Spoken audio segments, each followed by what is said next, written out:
Hey everyone, welcome to Otaku Talk. It's me, your boy, your host, OD, and today we are reviewing and analyzing chapter 1016 of One Piece. My name is Otama, and I'm super excited to get into it. This chapter, once again, was filled with a lot of information, was filled with a lot of funny moments, and was filled with some pretty good exposition. So I really can't wait to get into that. Oda has just been knocking it out the park back to back to back.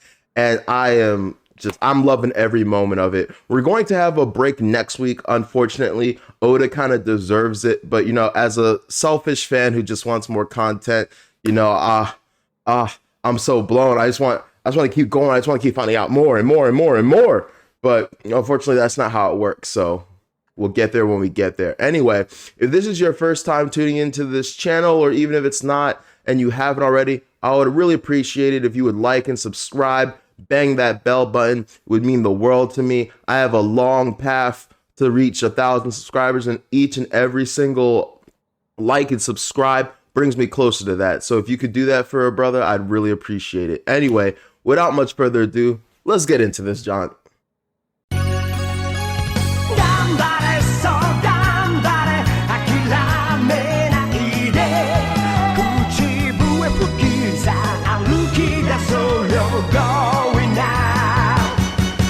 All right, guys. Once again, this is a review of chapter 1016 of One Piece. My name is Otama. And like I said, super exciting chapter. Many things happen, and let's talk about those. So we start off with everyone celebrating the Fire Festival. And I think it's kind of crazy and ridiculous how this far into it, with like Onigashima literally should be looming. Maybe it's a little bit earlier than when Onigashima gets there, but the fact that no one's really freaking out or noticing like the flying Onigashima, or like hearing the battles of the noise, the noise of the battles going on and all that is really interesting. So I'm kind of curious if this panel takes place, concurrently with what's all going on, and how everyone at the Fire Festival is super oblivious. Like, I know that they probably have fireworks and like they're all singing, cheering, dancing, all that stuff. So maybe it's just loud in general and their noise is drowning out the rest of the noise. But I just found that to be really funny. They're all just partying away without a care in the world, and then bada bing, bada boom, like danger is gonna show up. So I found that to be interesting.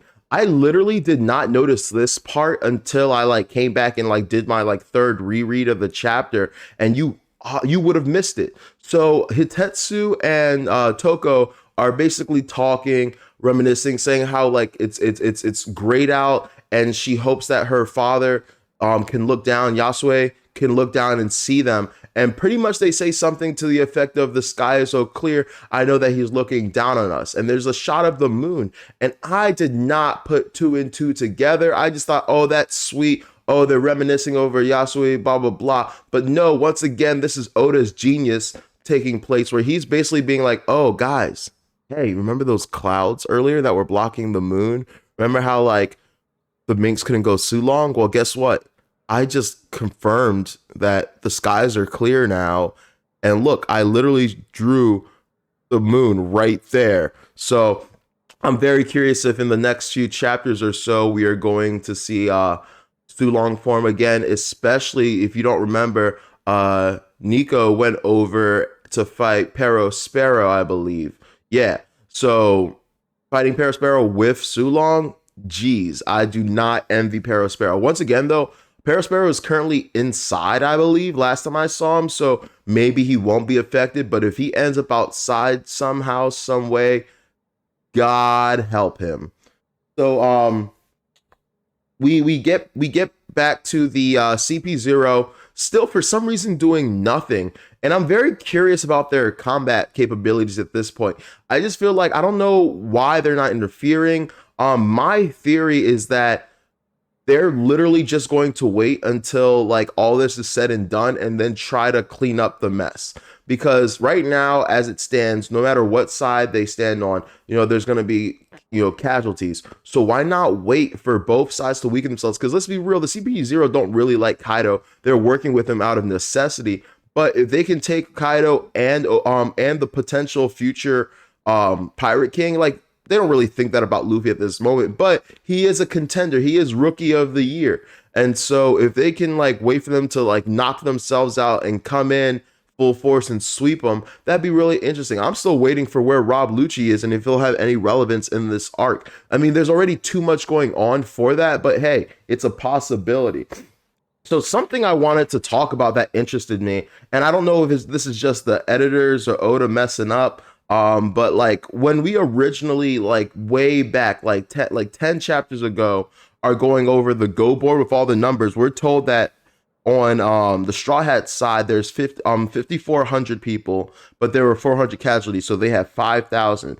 And then on Kaido's side there's 30,000 combatants, and they lost 3,000. So in the very beginning, when the fight starts, we start off with 5,000, 2,700, excluding obviously the subtracting the casualties. So 2,700 and 5,000, right?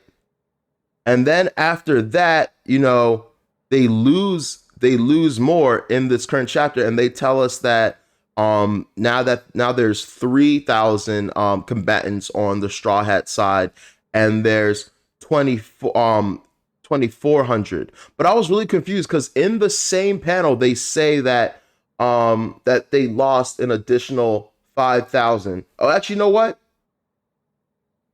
I might be stupid. What might have happened was it's 2,000 on top of the previous 3,000 they lost. Possibly. Because I was like, if they lost another 5K, then they should be at 22,000. And then about 3K, I think, no, yeah, 3 or 4K switch sides. And that's why, no, 4K switch sides. And so the Straw Hats went from having 3,000 people on their side to 7,000. And the Kaido Pirates went from having 24,000 to 200, sorry, not 200, 20,000. So I was wondering if the math was wrong, or if maybe they're saying the 5K loss wasn't an additional loss, but was in conjunction with the original 3,000. So an additional 2,000. I think it's going to be an additional 2,000. That just makes way more sense to me. Sorry, I keep hitting the mic. But yeah, I just wanted to clarify that for all those people. In this moment, I just realized that. There's a panel that really interested me. It's the frog that Momo had, and there's like a whole like 3-panel like straight across spread of the frog just sitting there. I'm trying to figure out, is that a clue going on? I asked someone on, I believe it was Reddit or YouTube, like, hey, what do you think's going on with that frog panel? And they said, oh, I just think it's Bao Huang just it's just for Bao Huang to know that Momo and Shinobu fell, which that makes a lot of sense. I was thinking though, of the first panel, the biggest panel in the bottom left-hand corner, there's like some curly stuff that looks kind of like clouds. Now it could just be rock, but like for some reason the drawing looks slightly different than the rest of the rocks in the panel. I could just be, over analyzing, but we do know that Momo has, the same, not the same devil fruit, but like a similar devil fruit to Kaido. We do know that Momo can produce clouds in order to quote unquote fly. So, I'm not really concerned about him falling off. I think this would be a great time for him to overcome his fear of heights, especially if it's to save Shinobu, another one of, Odin's retainers, if you will. So this would be a great moment for him to, start, exploring the capabilities of his devil fruit and stepping out and becoming his own person and really contributing to this fight. And I honestly think he will contribute to this fight, just seeing as to how like Luffy has not given up. He's been knocked down countless times, and he's willing to like get back, even after being thrown in the ocean, even after getting, jacked up. He's still willing to fight. So I don't think that like Momo can hear and like feel his spirit without being inspired by it, right? So that's really interesting. So next panel, super awesome. We found out more about the climb attack. So I was super curious about why like Zeus's face is showing up in the climb attack. Originally, Zeus could be stored in the climb attack, and then I think whenever he wanted to speak to Nami, like he would come out. Earlier when Big Mom first showed up, the climb attack was shaking, but he never said anything. But it looks as though the climb attack in and of itself is a homie. Zeus says, I'm the one you used to call Zeus. I'm no longer Zeus. So I guess that because he is no longer in his like thundercloud form or whatever, that he's not that specific homie. He's a climate attack homie now, which I guess that makes him a different homie. I'm not positive, but it's super interesting how this happened. So basically, when Big Mom ripped his soul out, this is why it happened. If he was still in his Thundercloud form, he would have just went in the Climate Attack as Thundercloud. But because his soul was out, his soul fused with the Climate Attack. So I think that's really cool. Nami's Climate Attack is now a homie, and this will lead us, and you'll see it later in the review, down a whole rabbit hole of abilities and functions that it now serves that'll greatly heighten Nami's abilities and powers. So that's super awesome. And throughout this chapter, all I wanted to know was I can't wait to see the possibilities. And I did, to my surprise, I didn't even have to wait to the next chapter, but we'll go into that. Anyway, next up, Alti is still alive. Are you kidding me? Are you kidding me? How the fuck are you alive? Yo, take a break. Take an L. Some people don't know how to take an L. Just lie down, sleep. You've done well. You've done a great job. Everyone has hit you. Like you tussle with Luffy, you tussle with Big Mom, even Nami Nami didn't really do anything, but like, Jesus Christ, girl, it's not that deep. Chill. But for real, all I really have to say about that is, why don't you just fucking die already? Just give up and die. but like for real though, a whole beam went through her. Now I know during the panel, like you could say it was ambiguous and it went through her side.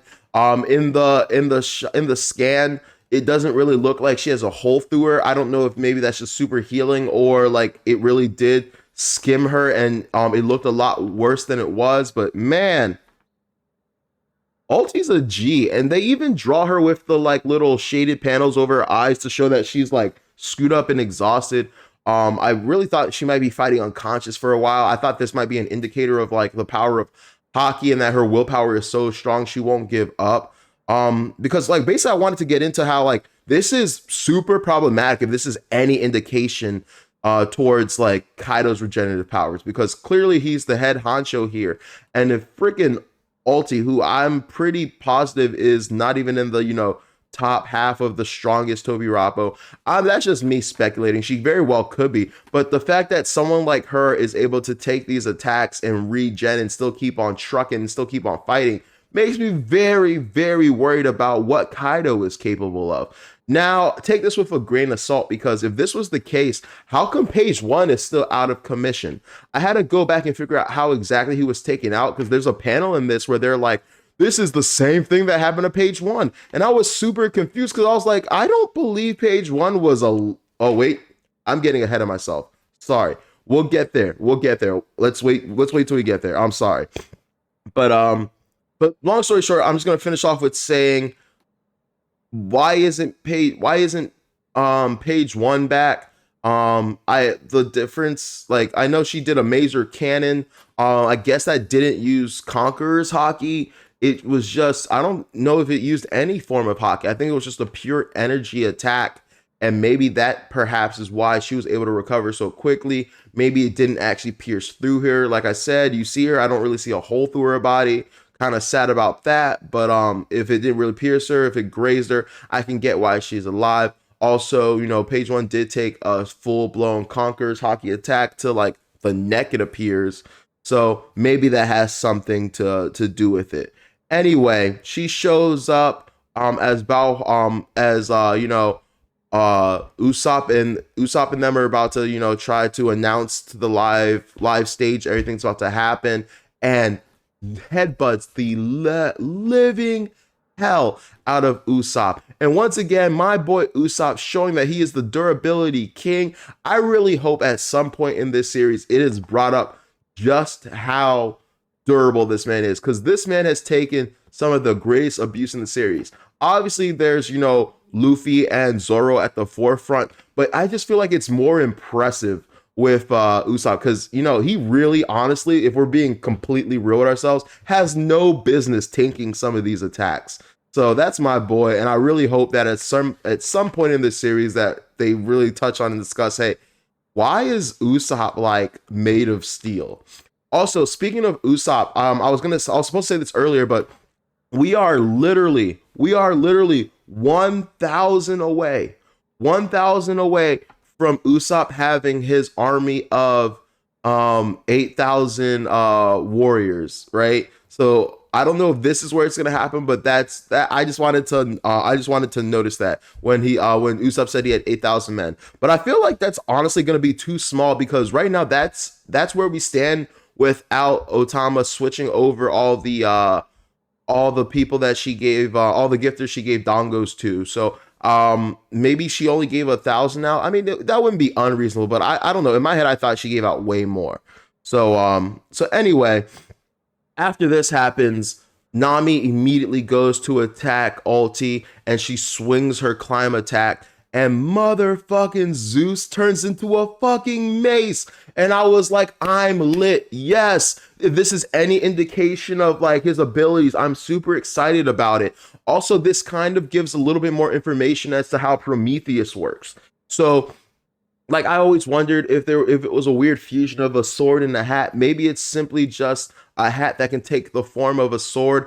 I thought it was really specific that it was only ever a sword in multiple forms and not like different weapons or something like that. But you know, we're just going to going to show that homies can pretty much do whatever they want. So that's really interesting. Also, side note, I'm gonna be real with you. The climb attack looks a little sketchy, if you know what I mean. I don't know. There's a little barb right there. It kind of looks a little bit like, you know, feminine toy, if you know what I'm saying. But anyway, I digress. Let's move on.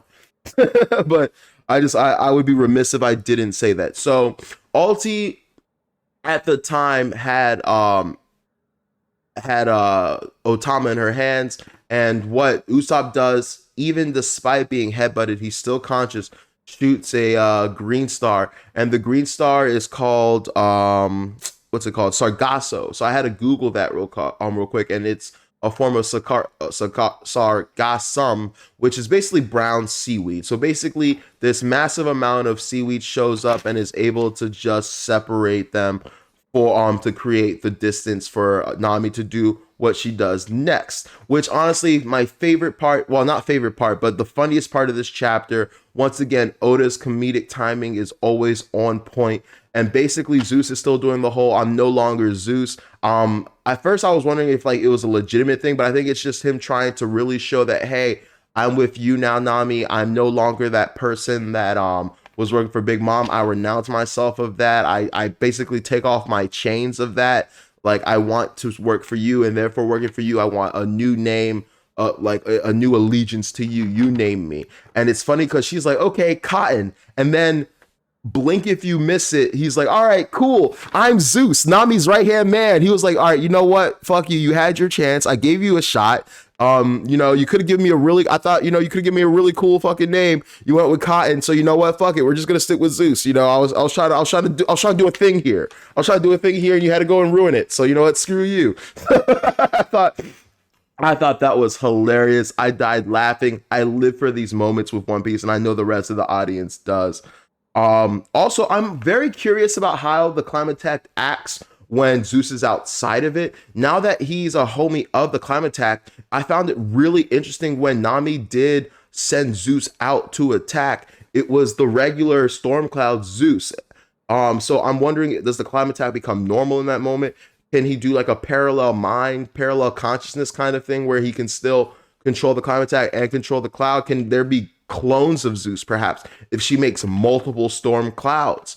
If she makes multiple weather conditions, can there be like Mizu Zeus, where he's water? So I think that this opens a plethora of doors for her, a plethora of abilities, and the fact that not only is this a phenomenal power upgrade for her, that I assume exceeds the original output she could give. Maybe it doesn't, but I do think that this will give her quite a significant boost in power.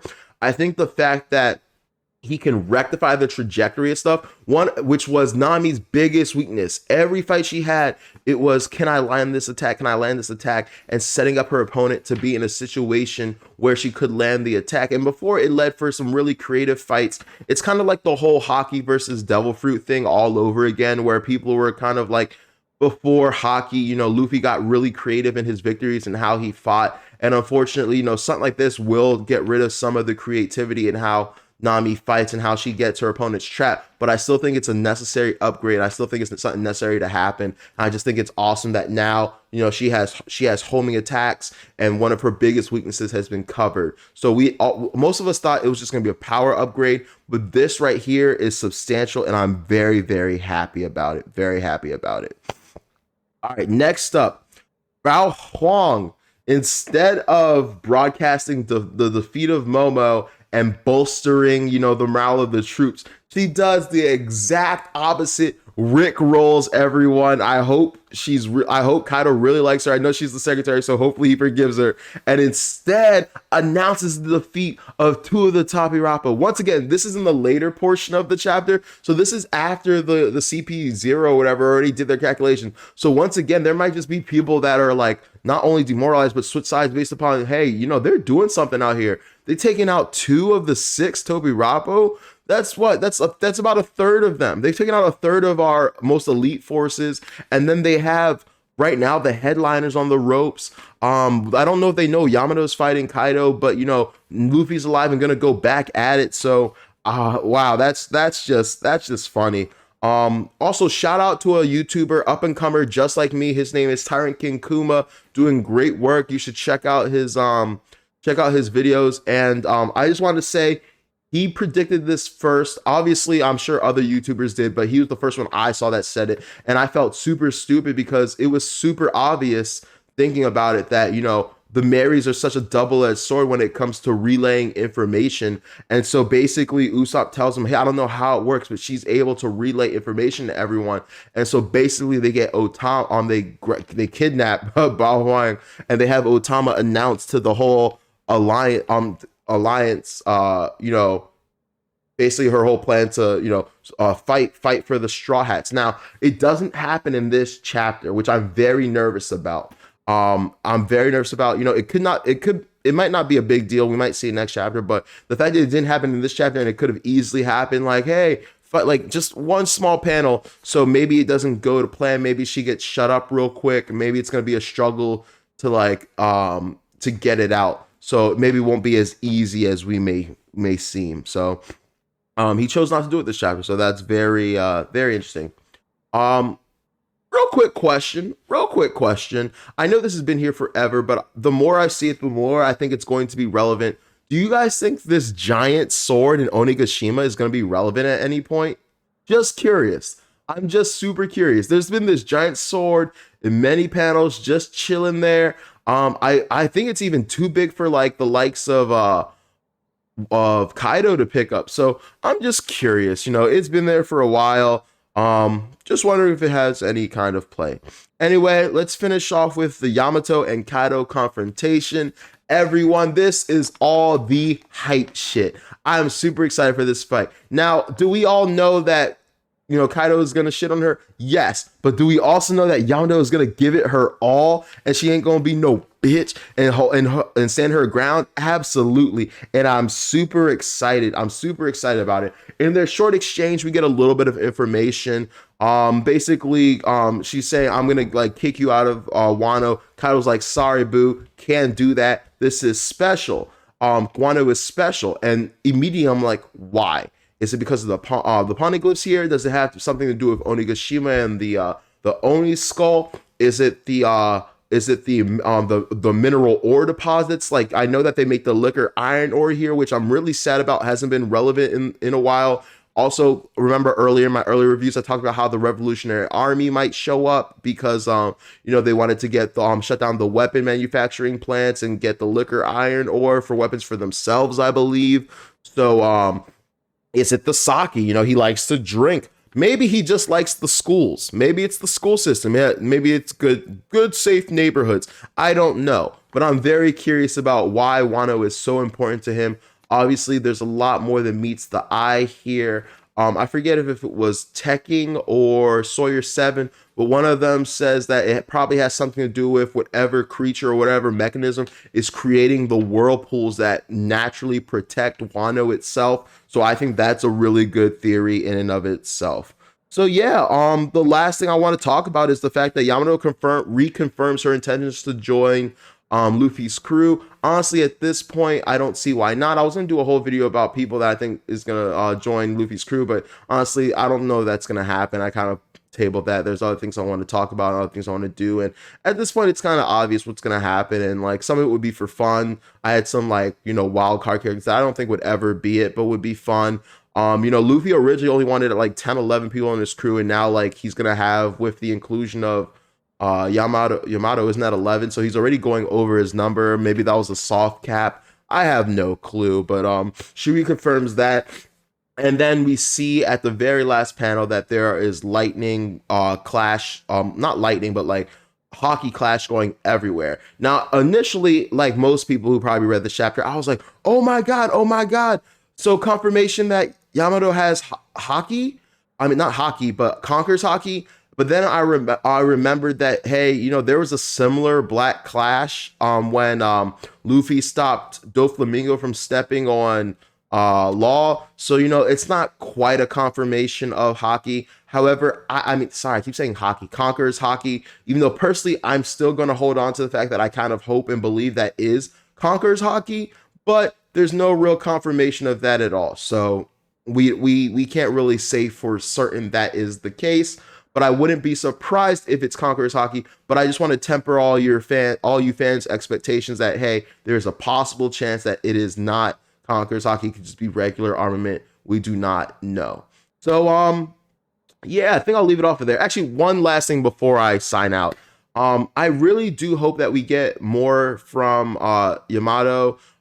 This whole Odin thing was cool at first. It was gaggy, it was quippy, it was funny. It made for funny moments with Momo and Luffy and all that. But I do want Yamato to be her own character. I need her to be fleshed out in and of herself. I know that we're obviously going to get some flashbacks with a younger Yamato. She's the same age as Momo chronologically, technically, not biologically because he got, sent to the future, but she's the same age as Momo. They would have grown up together. I'm sure that there's going to be parallels between, how Kaido raised her and how Odin raised Momo. But I just need her to be her own person. I want her to have her own motivations. I don't want her to just be like, I'm Odin, so I'm doing.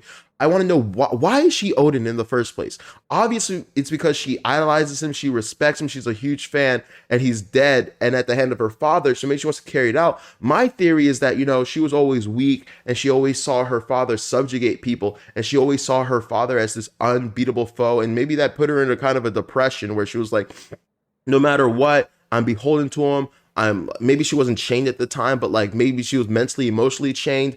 I can't do anything about this. No one can defeat him. This is my lot in life. I am stuck. And then out of nowhere, lo and behold, comes out this hero, this swordsman that does something she's never seen before. Wounds her father. Her father that, I don't know if he was suicidal back then, who's been trying to kill himself, who's been in numerous fights, who has been unscathed probably as long as she was alive. Finally, she saw something that she had thought was impossible. And from that moment, she thoroughly embraced Odin and was like, yeah, that's who I aspire to be. He's the one who motivated me. He's the one that showed me that it's possible to do certain things. But my thing is, I know that One Piece is a show all about like inherited will and carrying out the will of others, but it also is about being your own person. Yes, you can carry out someone's will, but you should also be your own person. And so I really want to see, from a character standpoint, her develop that way. Anyway, I think I'll leave it there for today. This was a great chapter. Maybe I'll do like a follow-up expanded chapter after rereading some of the chapters or whatnot. I've been saying this forever, get on my ass about this. I need to reread Wano in its entirety so I can just, start piecing together some clues that I may not have noticed before. But anyway, thank you for tuning into Otaku Talk. I'm your host, OD. Thank you. Please like, share, and subscribe. Please, if you haven't already, bang that bell. And, please just subscribe, join my League of Otaku. It would mean the world to me. Have a great day. Take care. Peace.